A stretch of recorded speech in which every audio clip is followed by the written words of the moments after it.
My name is Johnny Carter. I lived in Vine City my whole life, so I call this my home.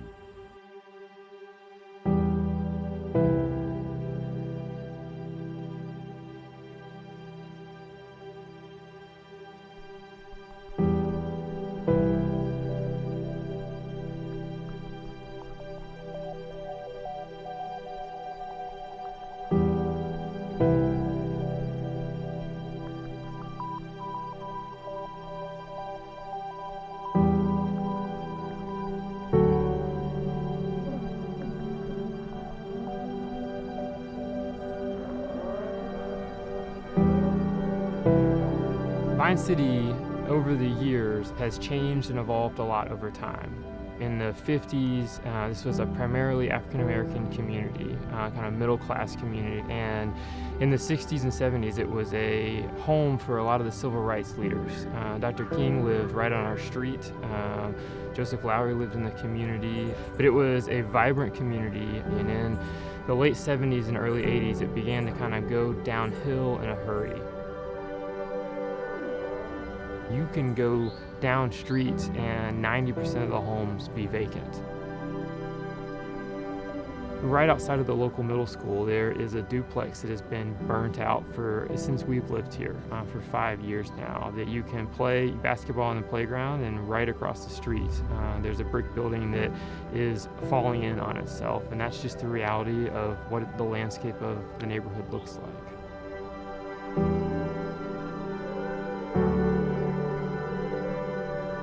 Diane and I moved into Vine City in February of 2008.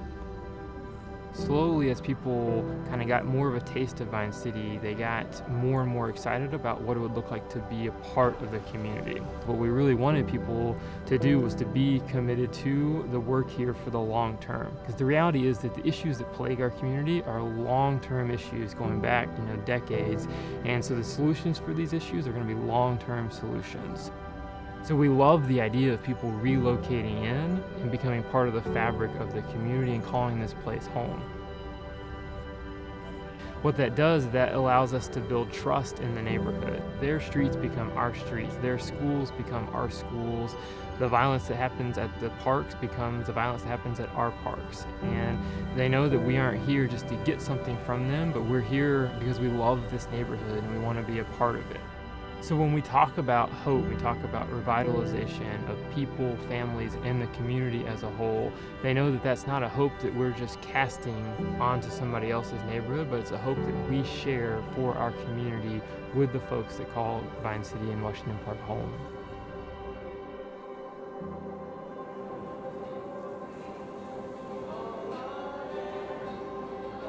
So when we dream about Redeemer, we dream about a church that looks and feels like our community. We long to see is a church that is impacting our neighborhood and full of folks that are walking to the church from the streets right around the building, where white people and black people are worshiping alongside each other, and not just worshiping alongside each other, but building friendships based on the gospel, based on the fact that in their sin, they're still known and loved through Christ. They can love each other freely, humbly, and with grace and mercy that they've been given from the Father.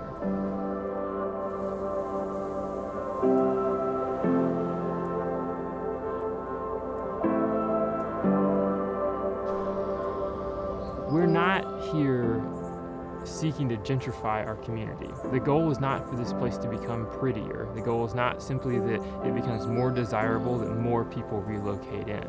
When people talk about our community becoming better, we don't necessarily think about more street lamps and prettier parks. What we think about is people's lives being changed, the gospel taking a deep root into someone, and then that beginning to transform that person, that family, and beginning to transform the community from people being changed from the inside out.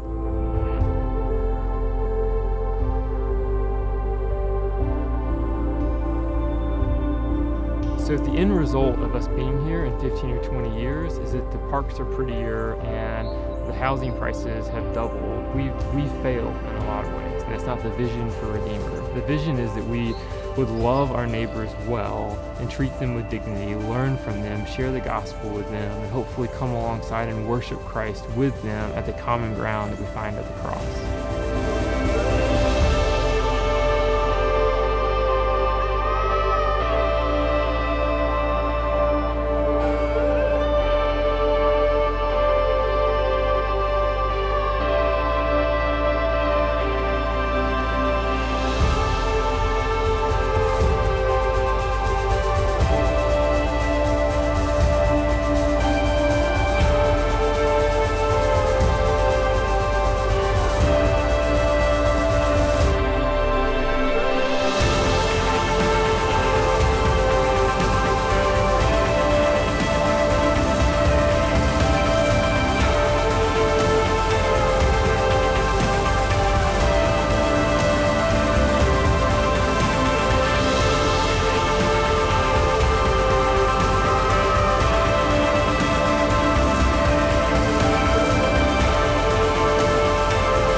I want to go to a church that cares about its members, cares about serving God, and cares about this community.